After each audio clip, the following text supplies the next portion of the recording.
Psychology in Seattle. Hey, deserving listeners. Today I want to talk about the psychology of Big Little Lies. Today's episode is mainly going to be about the second season because that just concluded. But before we get into that, let me introduce the podcast. This is the Psychology in Seattle podcast. I am your host, Dr. Kirk Honda. I'm a therapist and a professor at Antioch University, Seattle. So there's a lot of things to comment regarding psychology and psychotherapy. And if you want to hear my full, very angry review about the psychotherapy depiction in Big Little Lies Season 2, listen to that episode because I did a whole episode just on how horrible the therapy was in Season 2 of Big Little Lies. But just getting into other things about the show, which I think are notable, are... guilt is a major theme in Season 2, in that the guilt of, and this is going to have spoilers because this show has a fair amount of twists in a sense, and so I would watch. And if you haven't seen Big Little Lies, I encourage you to watch it. One, because I think it's a great show.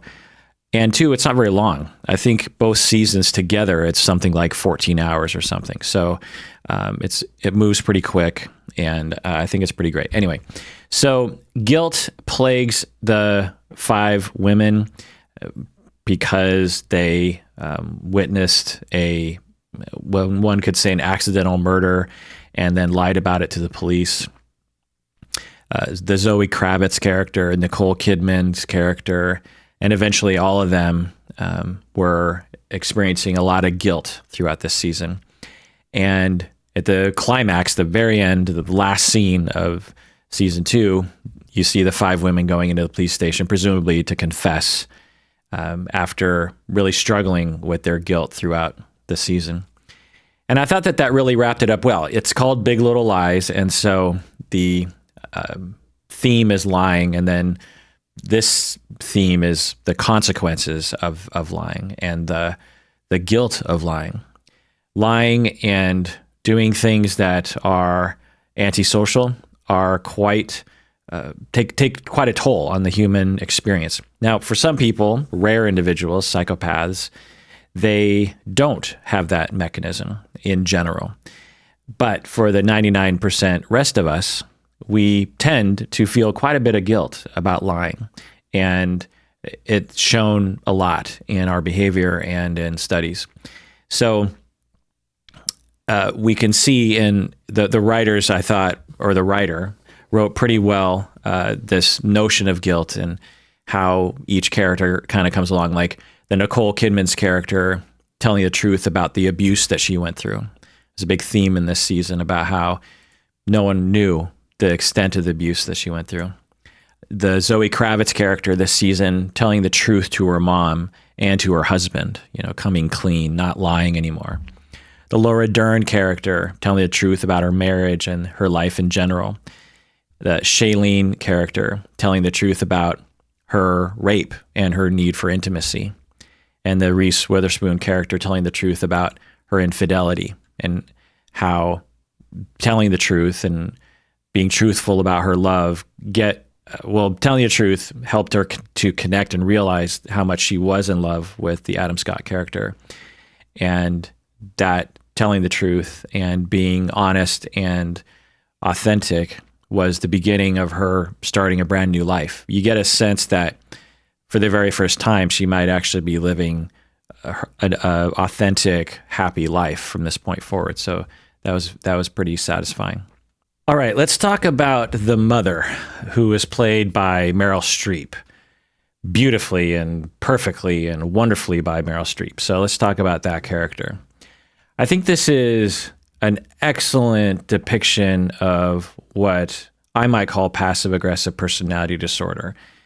It's something that is no longer included in the DSM, but it was in the past. And it's kind of a complicated personality disorder. And if you want to know more about it, listen to my deep dive on it. You have to be a patron of the podcast before you get access to the episode, but it's in the archive. And if you become a patron, you can't find it, email me and I'll help you find it. But it's a very interesting personality disorder that I think is mostly depicted in this. I don't know if the writers intended it this way, but probably not in all likelihood. But the Meryl Streep character is kind of a good approximation. Maybe someone, say, 40% on the spectrum. So let's get into her character. So I think it's, again, this is a fictional character, but if I met her in real life, I would speculate that she had suffered from childhood mistreatment. When she was on the stand being questioned by Nicole Kidman, you saw that she had a physical reaction, a trauma reaction, not only to the car accident that happened when she was younger and in which one of her sons had died, but also probably because of mistreatment she went through early in life. And the defenses that she exhibited with passive aggressiveness is indicative of a lot of emotional abuse growing up. So again, fictional character, but that's what I would speculate. Basically, when you're being emotionally abused, you have a number of different choices before you that you decide on subconsciously that can help you cope with it. And one of the ways that you can cope with emotional abuse, so emotional abuse is like put downs and making you feel incompetent, lots of criticism, making you feel like you can't do anything right, making you feel like you're not lovable, you're not good enough, you're worthless, these kinds of messages, either some of those messages or all those messages. And as a young person from 0 to 7 years old, you need to develop subconsciously a way of coping with that. And one of the common coping styles that people will land on is what we call passive aggressive personality, which is the idea that other people are all good and the self is all bad. So this might sound like not a very great coping skill, but it actually can work given the level of difficulty that people are going through. So if I'm experiencing a bunch of attacks and I feel bad and I'm looking at other people and I'm thinking, wow, they're treating me badly and I feel bad, but if we're both bad, then I'm really in a bad spot because I can't depend on myself and I can't depend on other people. So I have to figure out some mental scheme, some narrative about the situation that will help me cope. And one of the ways available is to say, well, they must be all good and I must be all bad. And everything they say must actually be true. And I must actually be worthless, because if I'm worthless, then I need a strong, all good person to take care of me. Again, it's not a wonderful coping mechanism to develop, but it actually does make it better than believing both other people are bad and the self is bad. Now, the other one is in the reverse, whereas I'm all good and the others are bad, and that's narcissism, but that's for another time. So that's the working model there in attachment theory. And it's a simplistic way of looking at it. It doesn't really actually pan out entirely that way because there's kind of layers to it in the personality. That's kind of the surface layer. And one of the consequences of that working model, that other people are all good and I'm all bad, particularly one's parents, is that you end up really having a lot of anger and a lot of resentment toward the people that are harming you, that goes underground because you feel like you can't really express it for a lot of different reasons. You're either going to get more emotional abuse from other people, or your mental scheme is such that, well, they're all good, so they can't possibly do bad things. But there's a part of you as a child that knows they're doing a lot of bad things and you're very, very upset at them. So because you're so angry, but you don't feel safe enough to express it, you need to suppress the anger and have it come out in other ways. And this is why it's called passive aggressive, because the person is passively hostile. They're secretly hostile in ways that allows them to express their hostility and resentment and justifiable anger, but in a way that's safer than actually doing it directly. So the person actually believes they can't actually communicate directly. And if they do, they're going to get harmed more, they're going to get beat, or they're going to get emotionally abused more, or it's just not going to be heard. So they do it passively.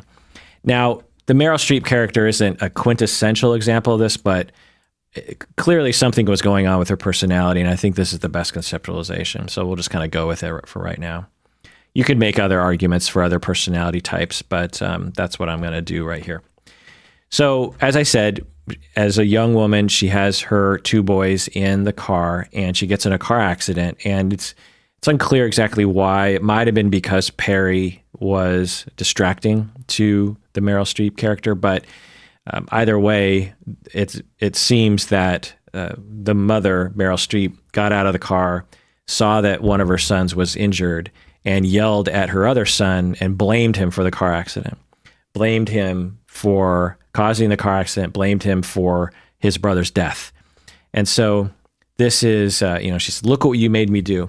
So this is an example of passive aggressiveness. So when you're passive aggressive, people use this term wrong almost all the time, by the way. I just want to say that. Anytime anyone uses passive aggressive, often what they're meaning is just aggressive, or what they're meaning is like annoyingly aggressive, like saying something like, look, with all due respect, you drive like a crazy person. That's not passive aggressive. That's hostility. It's pretty clear that the person is being hostile. It's just in this style of communicating that's softened in an insincere way. That's not passive aggressive. Passive aggressive is when often the target of the aggression doesn't even know that they're being treated in a hostile way. And with passive aggressive personality, you almost never detect the hostility until you really get to know them. So sometimes I use the term passive hostility because I want to get away from the bastardization of the term. But anyway, so when the passively hostile person is pushed to the edge, then they will just be full on hostile. And that's what she did with her son after the car accident. But anyway, so getting to season 2, when we see Meryl Streep enter the story, we see that at first she's super nice and super helpful and super kind. And she comes across as weak and vulnerable in the beginning of the season, but in a way that's beautifully written, directed, and acted in such a way where it seems almost eerie. The niceness, like if you just met the Meryl Streep character at the beginning of the season, you'd be like, wow, what a nice woman. She's talkative. She looks you in the eye. She's interested. She's helpful. What a nice old lady. But you'd probably get this kind of eerie feeling about it. And that's a real key with passive hostility, is that the niceness is a defense. So that's another part of the passive aggressive personality development. When the person is young, they learn that in order to cope daily with the abuse they're experiencing, they have to be super nice, because the person who's abusing them often will react better when the child is being really, really nice. And so this niceness is a put on. It's a fake niceness that they did to get the abuse to go away. And it probably worked for whatever reason on their parent. But to other people, it comes across as slightly insincere. But we're not really used to insincere, super nice people. And so it's not something that, culturally speaking, we're adept at really detecting very quickly, at least in my experience. And so people like this will usually be labeled as extremely nice. And they'll be labeled as almost like too nice. Like, that person is so helpful. That person is so nice. That person is so self-deprecating. That person is so pleasing and just always showers me with compliments. And it's a barrage. And this is the coping, because they realize that if they, one way to manage that person that was abusing them was just to shower them with compliments. You're the best parent. You can do no wrong. Oh, you're so funny. You're so smart. Just barrage. And that whenever they're anxious, which they often are anxious in social relationships in the future, they will start off with just showering with lots of compliments and being very helpful and just falling over backward to help the other person. Now, nice people aren't necessarily passive aggressive, but I hope you get my point. So it can seem actually eerie at first, and I think that was depicted for the most part pretty well. Again, I don't think the writers were actually going for this personality disorder. I think they were just trying to write an interesting story.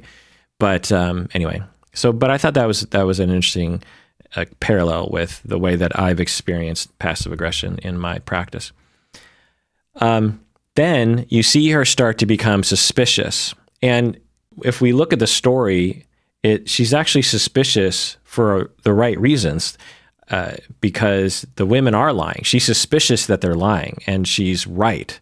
And although when we're watching the show, we're rooting for the 5 women against the Meryl Streep character, but in reality, the Meryl Streep character was right. She was detecting that these women were covering up a manslaughter case, essentially. And so, if looked at from other side, the Meryl Streep character was right. But anyway.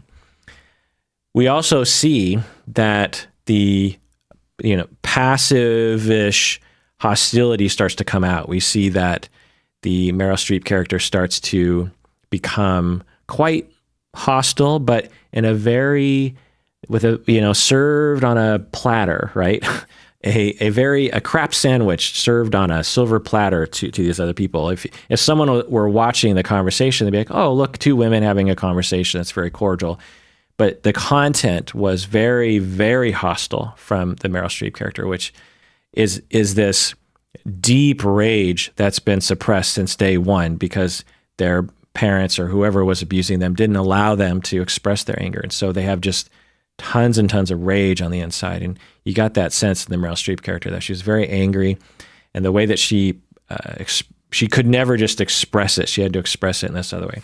Interestingly, at the dinner table, when she screams in grief, that was sort of maybe part of that anger coming out. And she was talking about that. She's like, aren't you angry? So anyway. Also invasive and subtly dominant. So that's another thing, is that passive aggressive people can be subtly dominant in that if someone were to describe them, you'd never could describe them as dominant. But if you actually analyze the social situations that they construct or that is constructed around them, is they often become quite dominant, but in a very passive way. They'll seem very nice. They'll seem very cordial and complimentary to other people, but in essence, they're very dominant in social situations. The focus is often on them. Their anxiety is what rules the room. Their emotional energy kind of rules the room. Again, not because they're evil or there's something wrong with them, but because they were so traumatized growing up. This is the personality that developed to cope with that, and they just retain that into adulthood, and they're not aware of it. So that's what's happening. And they're highly anxious too. They're extremely anxious. And I don't know if that was depicted all that well with the Meryl Streep character, but it was kind of.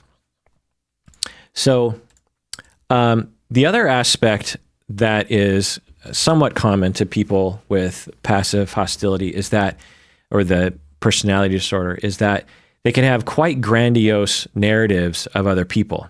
And we saw this in Meryl Streep's grandiose narrative of her son who had died. Again, this is the all good others and all bad self. She needs to believe that other people are all good. Otherwise, she's all bad.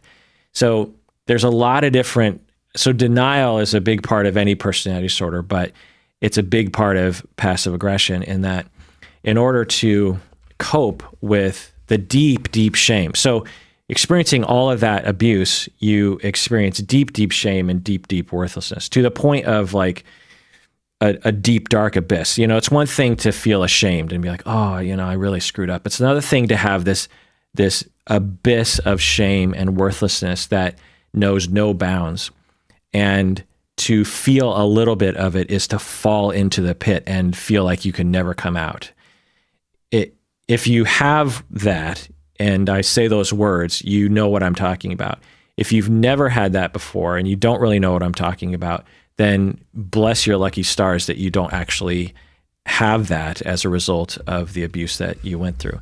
So because my conceptualization of this fictional character had this deep, deep shame and this deep abyss, she needed some kind of foundation, something to hold on to. And the thing that she could really hold on to was that other people were perfect. And one of the things that she would do is she said, well, Perry is perfect. My son is perfect. She probably had other people before Perry that she could do that with, but with Perry, he's perfect. But it's a very shaky perfection in that because she's so self-consumed with her own coping and her own anxiety, she can't really make other people feel that great. But she needs to believe that they're great anyway. So if she acknowledges or if she believes that her all good other is perhaps not all good, then everything falls apart for her and she falls into the abyss because she doesn't have a self to fall back on. She doesn't have worth in herself to fall back on. She needs to believe that something else that's connected to her, perhaps something that she created, like her son, is all perfect and all good. For parents who were raised well enough, when they're threatened with ideas about their kid not being perfect, they have a day where they're like, oh, my kid, look what they just did. I love my kid, but my kid just did this one thing. It's a shot to the heart, if I might quote John Bon Jovi, in that you are, it suddenly is like, well, wait, did I make a mistake with my parenting? And that's a good, it's a natural question that every parent would have. And then you immediately think, is there something wrong with me? Am I a terrible person? And if you were raised well enough, then you can go, well, no, I know I'm a good person and I've done a good job parenting. And yeah, I think, but I'm not a perfect parent and I've made mistakes. And my kid has been damaged on some level by some of those mistakes. But I think my kid's doing pretty good. And so it's a nuanced view. It's mostly good. I'm mostly good. My kid's mostly good. But I have some flaws and my kid has some flaws. To be able to hold on to that ambiguity, that ambivalence around perfection or something, or goodness, you need to have a good amount of self-esteem and a good sense of who you are. And if you weren't allowed that growing up, like what I'm guessing the Meryl Streep character was not allowed, then you have to have something to hold on to. She needed to believe that Perry was perfect. Plus, it's just kind of natural for parents to be very grandiose about their kids. I think it's a evolutionary phenomenon. We are preferential to our family members and friends, and probably particularly our kids. So the last part about the Meryl Streep character that is indicative of passive hostility personality is that even after it was pretty clear that she was losing the case or after she did lose the case, she still remained in the drama. For people who don't have this personality disorder, when things start to go wrong, they problem solve and they think, well, I guess I made a mistake there. Maybe I shouldn't hang out with that part of the family anymore. I'll just cut my ties with them. I'll move on to something else and I'll try to start over. Or I'll go and apologize and say, I'm sorry. Let's agree to disagree or whatever. Some kind of functional way of moving on to the next phase. But for the Meryl Streep character, she's sort of self-destructed. And this is very common for people with passive hostility because, again, in the courtroom, the Meryl Streep's character's coping mechanism was completely stripped away because she was faced with looking directly into the face of the fact that her son was not perfect. In fact, her son was a monster. So that pulled that rug out from underneath her. And now she's looking around, everyone hates her. Now she's looking around like, maybe I won't even be able to see my grandkids very often. Well, now what do I have? I have nothing. I can't go back to myself because I'm worthless. So there's a desperation there, and she runs over to Nicole Kidman's house, and at the door, there's a scene between Meryl Streep's character and Nicole Kidman's character, and they're Meryl Streep's character's like, this is not fair. Please change your mind about me and da da da. It's a desperation you could see in the Meryl Streep character that she wasn't just trying to convince the Nicole Kidman character just because she wanted her daughter-in-law to have a different opinion. she needed Nicole Kidman's character to have a different opinion because, again, she can't rely on herself. She has to have other people believe in her, and that was all falling apart from her. And so that's why she ran to the house and was pleading. It was an act of desperation to avoid the abyss. So I hope that little discussion provides some knowledge of an oft forgotten personality that is really quite tragic and can create a wake of issues and problems around them. If you've had someone like this in your life, you know the wake of difficulty and problems that they create in their lives. Again, completely not their fault because they're just enacting a defense that they developed early in life that they needed to develop. And what it says is that if more people are aware of this, then they could get help for it and they can recover. I've treated passive-aggressive people before, and it takes a long time. It's similar to borderline or narcissism or avoidant and paranoid, histrionic. It takes a long time, but they absolutely can be treated through interpersonal therapy. So, all right, let's go on to the next thing here. So the next thing I want to talk about here is Nicole Kidman's PTSD. So Nicole Kidman exhibited, at least, and we don't necessarily know if it's PTSD, but definitely trauma after trauma effects, such as nightmares, being disengaged and sort of confused and cut off, maybe a little depression, confusion is also another element of trauma. And this is all in one experience of the grief, the loss. Even though she was ready to leave her husband, it's still a massive loss to not have him in her life anymore. It's a big change. Also, the traumaticness of the death, the blood and the horribleness, is a shock to the system. So when we go through that kind of complicated grief or traumatic grief or trauma, and the traumas of all the abuse she went through, then afterwards you're going to, she had nightmares, she's disengaged. So one of the things that the nervous system does is that it says life and people are too much. So I'm going to turn off my attention and myself a little bit in response to other people because other people can be very shocking to my system. So I'm just going to kind of distance myself from the world. And that means cut off, and that means a lack of engagement. Another thing that the brain might start to do is it's dealing with too much stuff. It can become quite confused. And so she exhibited that a little bit in season 2. The guilt of it, she was in distress.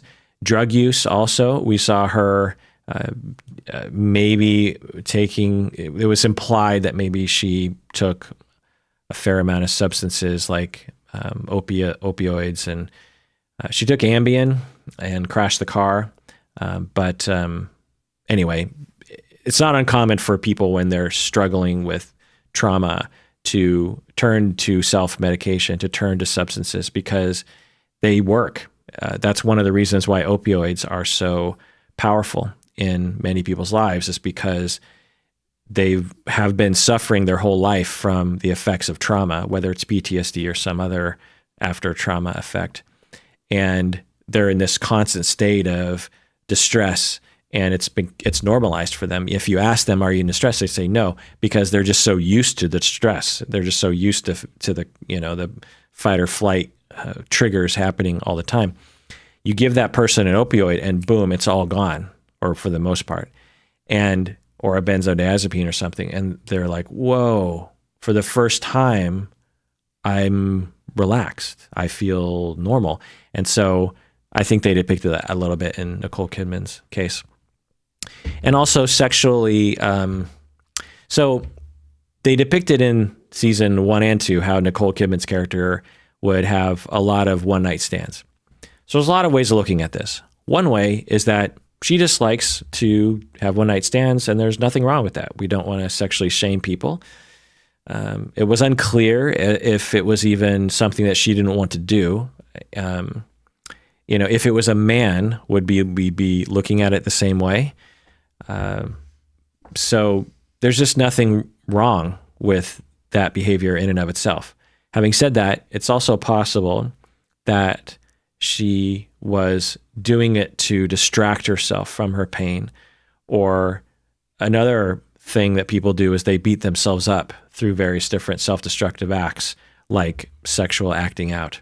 It's unclear. They didn't really make that. And I like that about Big Little Lies, is they didn't really hammer home exactly what the writers were trying to say, if the writers were trying to say anything in that. They just sort of showed us it as it's sort of left up to you to decide, was that just her preference to have random sex with people, which is nothing wrong with that. Some would argue that she was exposing her kids to chaos that they shouldn't experience, and I might agree with that. But for the most part, she kept it under wraps. And she said, I would have sex in the bathroom at the restaurant or something. And of course, it goes against social mores, but we all know that sexual cultural mores in our culture are not always the sanest things. So that was another element potentially of trauma for her. Okay, let's go on to another psychological concept. This is called systems theory. Listen to my deep dives on systems theory if you want the full kind of understanding of it. But basically, one of the observations of systems and of human systems is that we develop roles in a system and we learn to depend on those roles. So if you, for example, work in an office where there is a staff meeting every once in a while, well, after a certain amount of time with the same people, you're going to see the same sorts of roles. You're going to see the same sorts of people exhibit the same roles. So, John is the funny one, and Jane is the organized one, and Stephanie is the quiet one, and Beth is the truth sayer and the one who gets angry. And we tend to look at that like, well, she's just an angry person. But you take Beth and you put her in another context, another workspace with different systemic roles that have been distributed, and she might be the nice one. She might be the jokester. It really depends.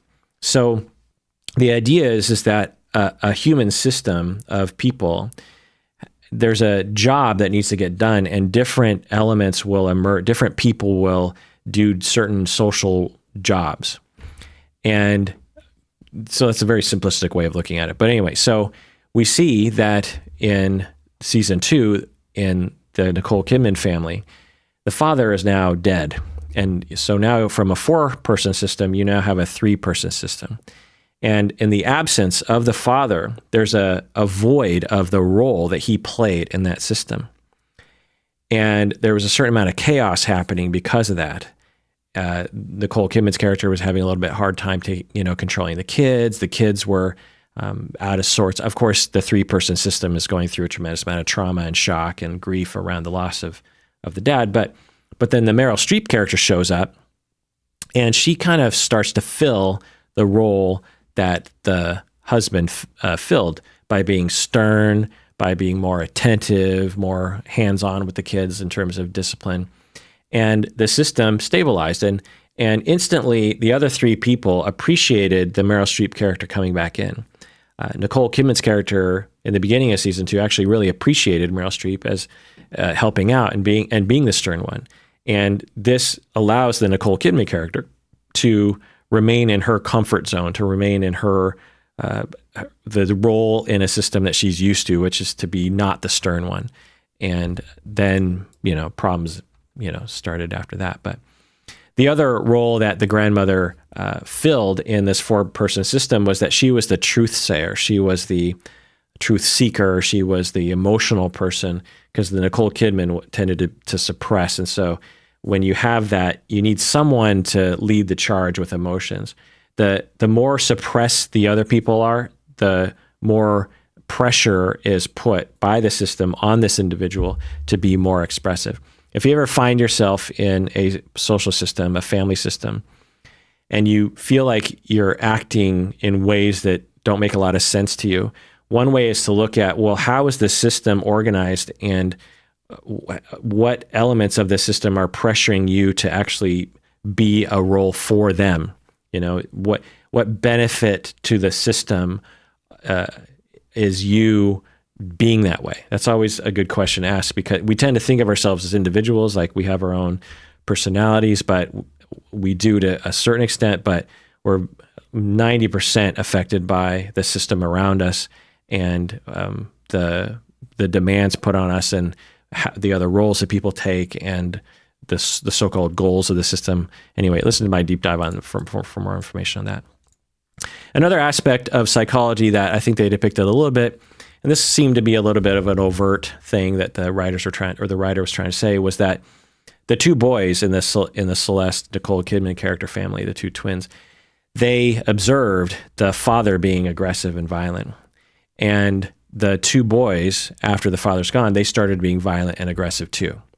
And this is a very common thing. When you as a child witness abuse, there's a lot of difficulty you're going through as a person. And one choice that you have is to say, well, there must be a reason for that. Otherwise, if there's no reason for that, then I have to look at my father and think he's crazy, or there's something wrong with him, or he's an unreasonable, scary, erratic person that doesn't make any sense. That's a very scary realization to make, which is actually more true than any other explanation. The other explanation is, well, he must have a reason, and it must be okay to do that when you're upset. And that's even though that's not a good lesson to learn, it actually feels better. It's more secure than believing otherwise, because you'd be like, well, my dad's doing what you're supposed to do. And so I live in a sane, structured, safe world because of that. And so you start telling yourself, well, when someone's angry and you know someone is bothering you, then you can stab them with a fork, and that's what happens in season 2. Another element of psychology here is the PTSD that the Shailene character exhibited when she was dating and there was some physical contact with her date. Her trauma was triggered. Her trauma of the rape that she went through was triggered, and she had a very quintessential, well-depicted reaction, if I remember right, that exhibited, fear and get off me, and very, very common for people. It's the same as if you got in a really bad car accident and you're terrified about getting in a car again, or you went to war in Afghanistan and you witnessed someone being shot, and there was a lot of gunshots going off and helicopters, and then it's really hard for you to watch a movie that involves helicopters and gunshots. It's the same thing. Our body encodes information around the trauma as it's happening and says, all of this is bad. Everything that's happening right here needs to be avoided. And our brain doesn't necessarily differentiate between details of the moment that are salient to the danger and things that aren't. The brain just says everything that just happened right there needs to be avoided. So even though she's with a new fella that isn't the guy who raped her earlier, and in her mind she's like, this guy's nice, he's not aggressive with me, but the fact that sexual contact and maybe someone breathing on you or covering your body, all those things were associated with the rape and therefore triggered the trauma, even though it wasn't the trauma happening over again. That's a key understanding of how the memory of trauma works. So we also saw how the Shailene character recovered from the sexual trauma and how she took it very slow, and how she had a good partner that was willing to take it slow with her, and what provided a lot of safety, and how she recovered. So that was nice to see. It's also, I just want to say that I'll get to that later. I'll move this somewhere else. The other thing I want to say is that the infidelity with the Reese Witherspoon, Adam Scott relationship was, I thought, beautifully written, directed, and acted. I mean, it gives me chills. I treat infidelity with a lot of couples, and it's something that is in a lot of movies, infidelity, cheating, but not a lot on recovery. In fact, I can't think of any depiction of infidelity recovery in movies or TV. I'm sure it's out there, but I could rattle off, hundreds of just pure infidelity. I mean, half of Woody Allen movies are about that. So in season 2, we see the Reese Witherspoon, Adam Scott character go through the steps of shock and guilt and therapy, which was terrible, by the way. That therapist was an awful, awful couples therapist. Listen to that episode in which I do a discussion of that. But the way in which the two of them navigated their recovery, and they continued to have a conversation, and how messy it gets, and how in the end they both realized that their marriage before wasn't really the way that they wanted it to be, and it wasn't authentic, and it wasn't real. And when they got married, they weren't really committing to each other. And now, in light of the infidelity, they're like, I've been living a lie, and I don't want to live that anymore. And I want to love, and I want this, and I'm gonna do it. I'm gonna make this relationship happen. I'm not gonna distract myself with parties and kids. I really want to see this human being and really be with them. And you could really see that transition. They had to do it real quick because it wasn't a focus of the season, but I just thought it was amazing and very touching in the end between the two characters. I thought that was just perfectly acted and directed and written. The last thing I'll say about psychology in relation to Big Little Lies is I always like to think about, why are we watching this show? Why do we like this show so much? What does it say about us that we like this show? And what kind of reactions were we having? Because you identify with the characters and you start hoping for certain things. And I want you to think about the question, were you rooting for these 5 women to get away with it? Because if you are, that says something, right? Now, one could say the murder was justified. Perry was truly a monster. But a lot of people would say, no, he deserves to be prosecuted. He deserves to be outed and maybe shamed, but he doesn't deserve to be murdered and pushed down the stairs. So it is. So I want you to think about whether or not you were rooting for the 5 of them to get away with it. I know it was really hard to watch the Perry husband guy doing everything that he was doing to Nicole Kidman's character. That was inexcusable. There's just no excuse for that. He made a lot of purposeful choices to harm another human being when he could have easily thought, well, maybe I need to work on this. Well, I guess another interesting part of it, of both season 1 and 2, was the depiction of domestic violence. It was a little sensational at times with the sexual angle, but a lot of the intimate partner violence was pretty accurate.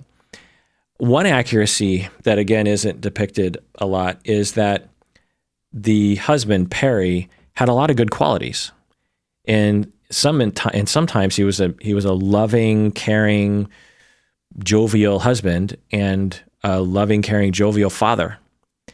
And you actually see that in season 2, where the Nicole Kidman character, you see her, particularly at the end, missing Perry on some level and appreciating the good times. And that's an important thing for everyone to know, that if you've been in a intimate partner violence relationship before, domestic DV relationship before, then you know this. But for a lot of people, they're often like, why do you stay in a relationship? Well, one of the reasons why people often stay is that these individuals can be really quite lovely, just like anybody else can. It's not like if you engage in domestic violence, you're some kind of all the time monster. You're probably only a monster 0.1% of the time. The rest of the time, you're totally normal. Maybe not. Sometimes people make you walk on eggshells all the time.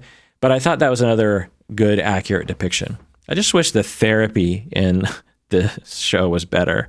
I really feel like it could have been so much better and not have ruined the plot. But anyway.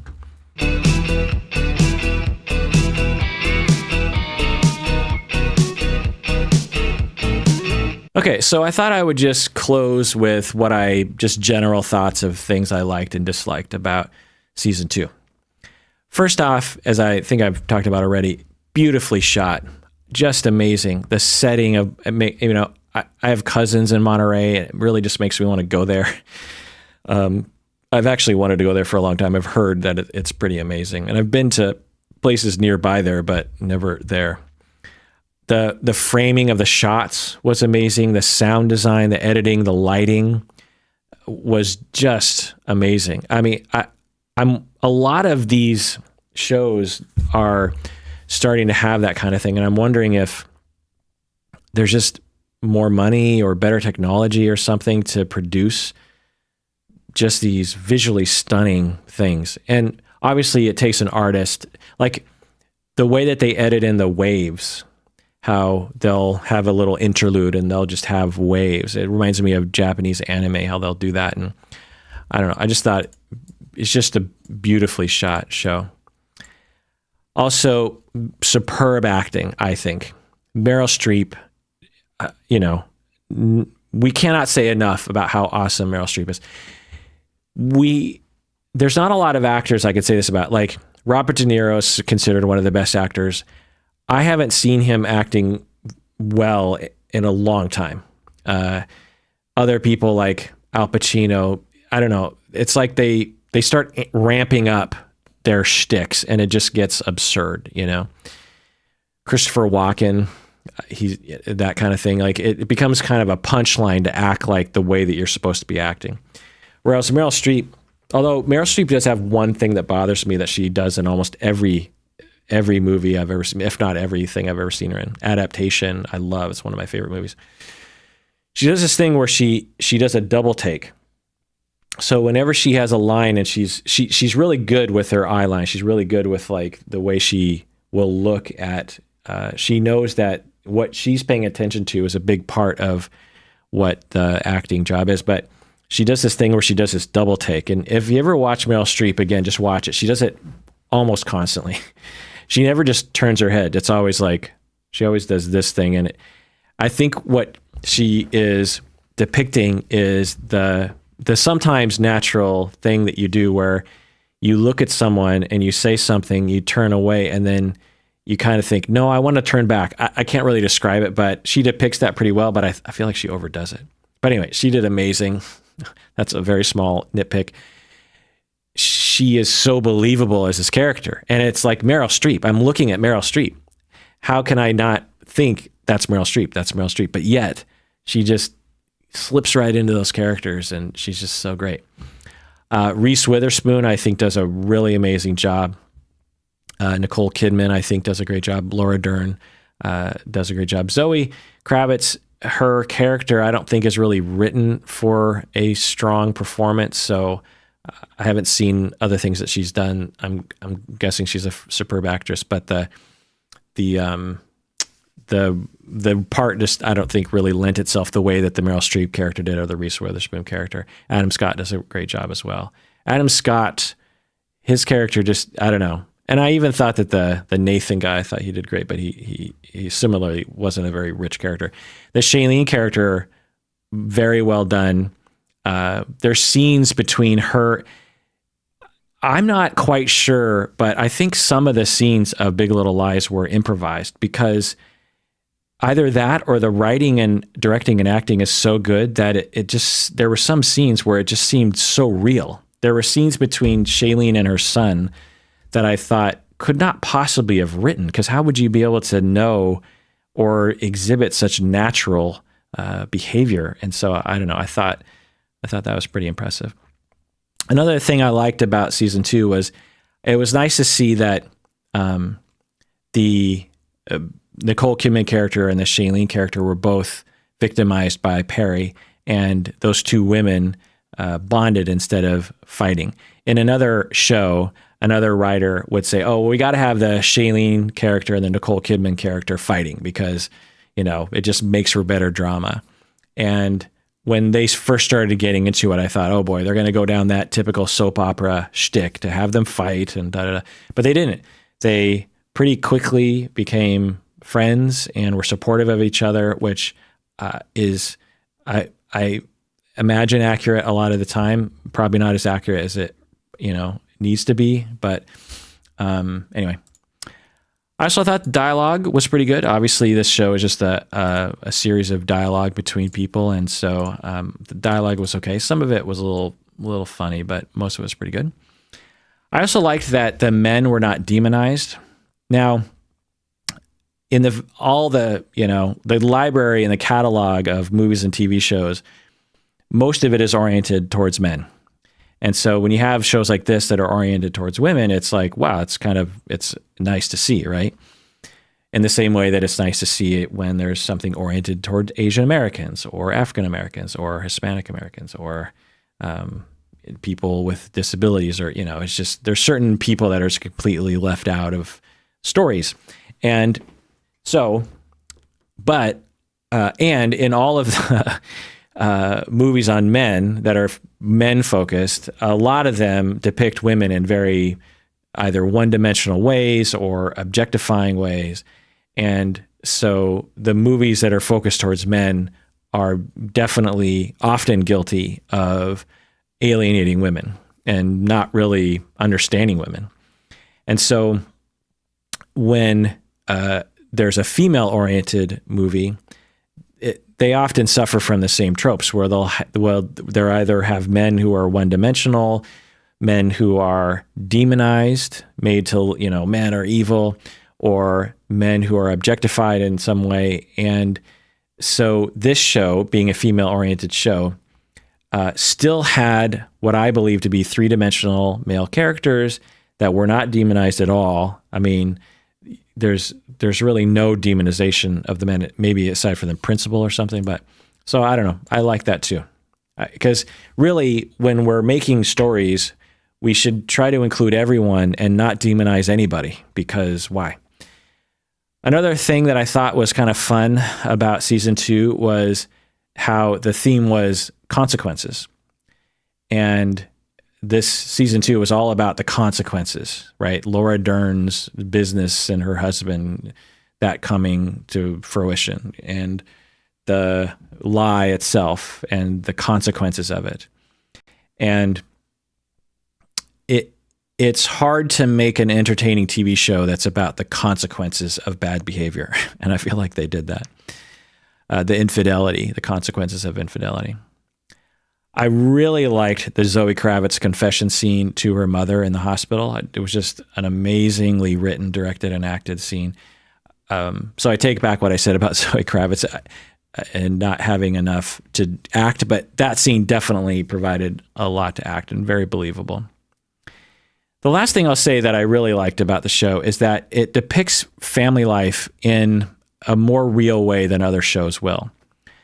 There's one negative thing about it that I'll say is that the kids were sometimes written in a way that made them seem like little wise Buddhas. Some of the things that the kids were saying were just like, okay, 7-year-olds aren't that wise. If you hang out with 7-year-olds, you realize like they're beautiful, wonderful people, but not everything that comes out of their mouth is something that's wise.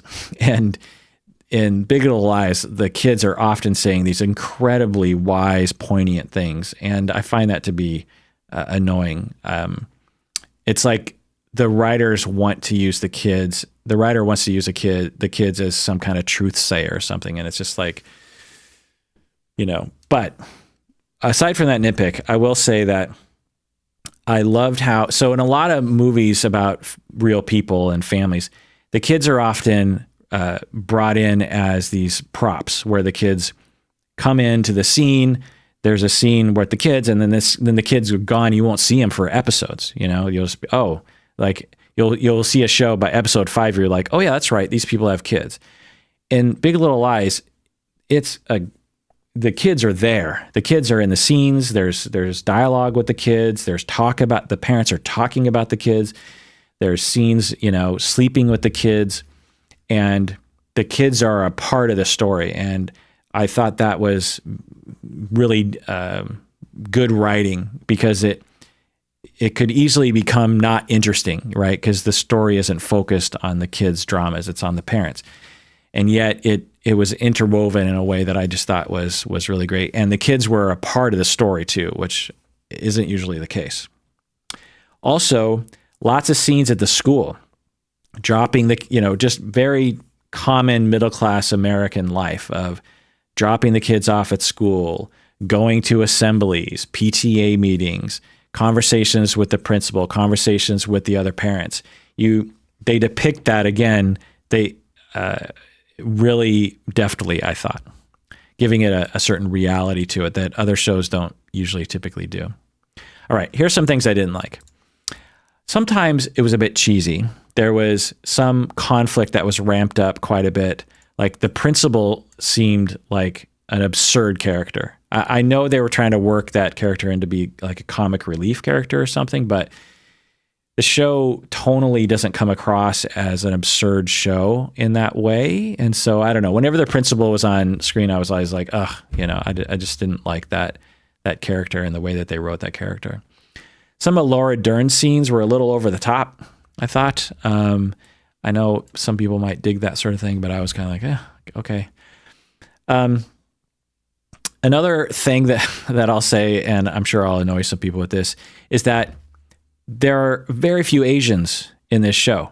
Now, I'm not one of those people that's like, you got to have a quota of Asian people. As an Asian American myself, that, you got to have a quota of Asian people and I'm not like that. But what I'm saying is, and I've said this before, is that when you're an Asian American and you know that in the United States, something like 5%, let me actually look up the exact number. So it's about 6%. About 6% of Americans who are American citizens are Asian Americans, like me.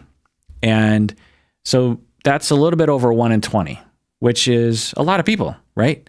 And yet 1 in 20 actors are not Asian. Now, again, I'm not talking about quotas. I'm not saying you need to have that. But when it's 1 in 1,000 of shows have a good Asian American part, when you tally up all the Hollywood parts, and then you have some Asians who are replaced with Asians, with white people, it just becomes this pattern in a society where you're just like, why? Is there something wrong with us? You can't say that there aren't Asian actors. You can't say that there aren't Asian comedians, because there are. I could list off many. But so in this show, now, if this show was taking place in Kansas, then I might forgive them, because there's not a lot of Asian Americans in Kansas. There are Asian Americans in Kansas, but not a lot. This is in California, okay, which arguably has the most Asian American population in the world, right? So I looked up the demographics of Monterey, and it's 7% Asian.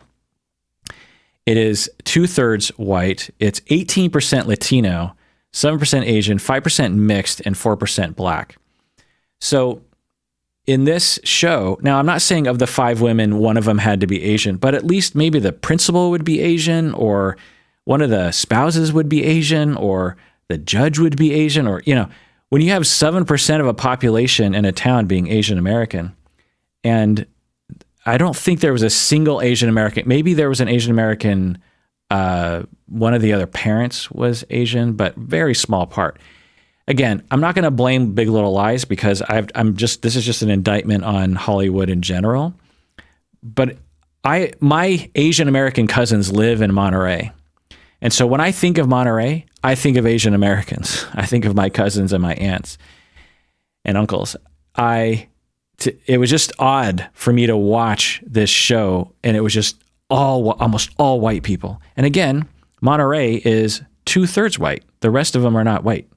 So it's just, now again, was supposed to be the rich side of town. So maybe, there's more white people out there. I could see that. But again, not an indictment on Big Little Lies, but just an indictment on yet another of the tens of thousands of shows that just seem to ignore that.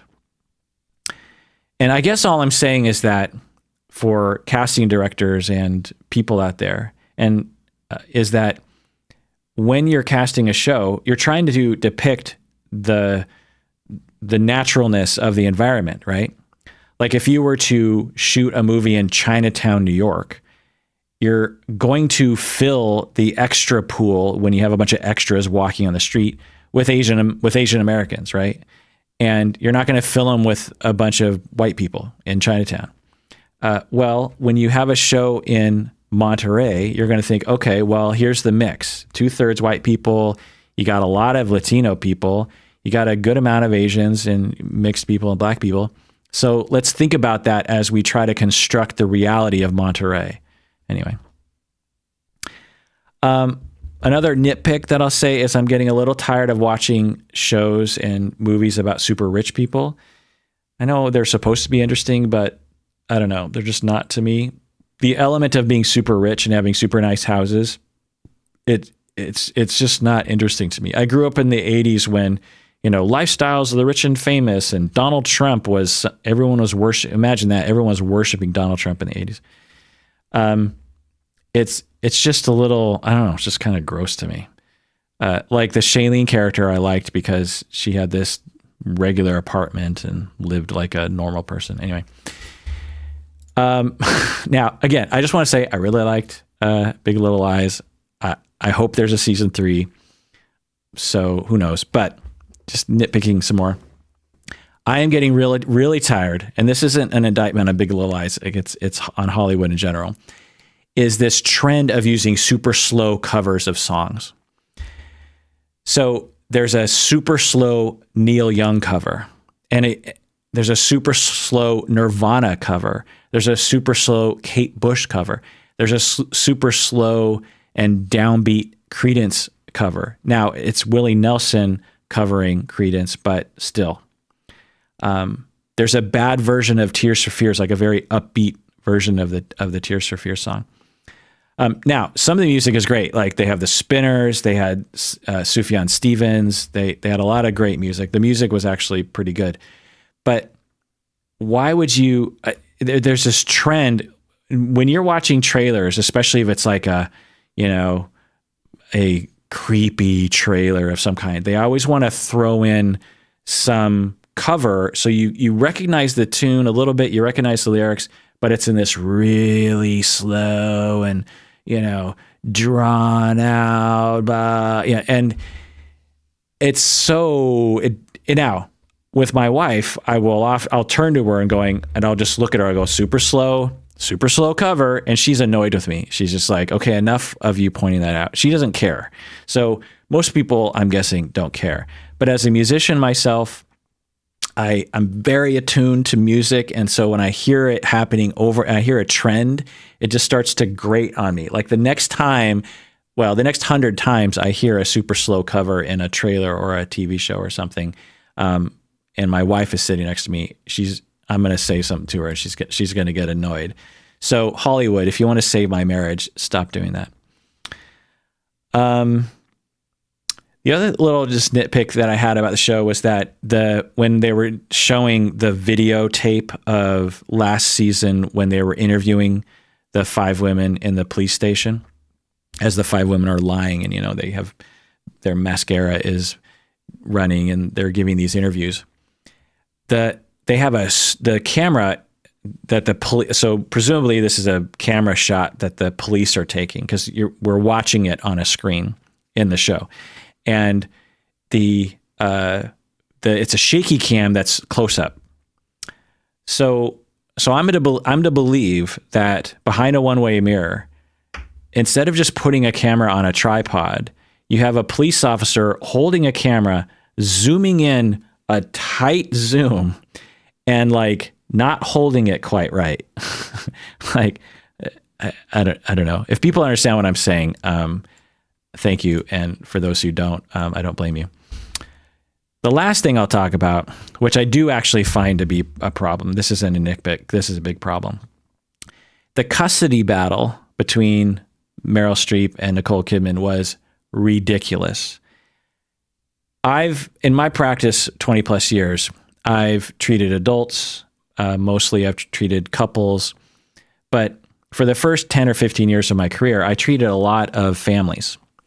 And a good number of them were, or a small minority of them were in custody battles or some kind of issue around where the kids should be living and that kind of thing. And with some of them, I would end up in court. And some of them, I was actually called in specifically for that. They would hire me to go to the home and try to fix a family. So I have an observational knowledge of how the system works in the United States regarding custody and taking away custody. And the custody battle in this thing was just ridiculous. So basically what happens is you have Meryl Streep, the grandmother, gets a lawyer and files a petition to take away custody, to transfer custody from the biological mother to her, to the grandmother. And they talk about how there's going to be an assessment.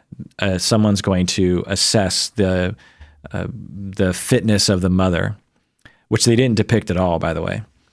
And then, boom, they're in court. And so this is, now it's possible that this could happen. It's not like it's impossible that this could happen, but it's so unlikely. So typically what happens is, and because these are real cases, you'll have a single parent, say, who is struggling with something, drug addiction, depression, health issues, bad parenting, all the above, something. And you have a concerned family member or a grandparent who is saying, my grandkids are being mistreated. I want to get my hands on my grandkids. So there's a procedure that you can go through. But typically, very, very typically, what happens is the state, the government, is extremely averse to taking away children from their own parents. There's a very high bar to take children away from parents. In society, there's this notion that like CPS, Child Protective Services, just comes in and just takes away your kids. And of course, that happens on occasion, but 99.999% of the time, one, the government is on the parent's side and is there to help. Two, they don't have the money to spend on these cases. If anything, the government, because they're underfunded, doesn't do enough to protect kids. But anyway, so typically 99.9% of the time, what's going to happen is that, so the grandmother makes this allegation. Well, DSHS, the government, social workers, and Child Protective Services, they have to be informed. And they have a whole system that they will, now in the show, they said she never called Child Protective Services, but anyway, the point is that the judge could have actually mandated that, said, look, before you guys come to court and hash this out, I need you guys to work with Child Protective Services. I need you to work with a therapist. I need you to work with an assessor, and you guys figure it out. Judges don't typically like to make that choice because how are they supposed to know based on a couple days of trial? And because the judge never leaves the judge, never leaves the courthouse. Whereas therapists and assessors can go to the house, talk to the kids, watch the mother interact with the kids. So the judge depends on all these people to understand what's happening. Anyway, so what typically happens is a social worker gets involved and the social worker goes out and does a little assessment. And then they call a therapist like me to go to the home and help the mother parent better. So I would help the mother deal with her distress. I would help her with her grief. I would help the kids with the grief. I would maybe set her up with some services around respite care so that she can take a break because she's a single mom.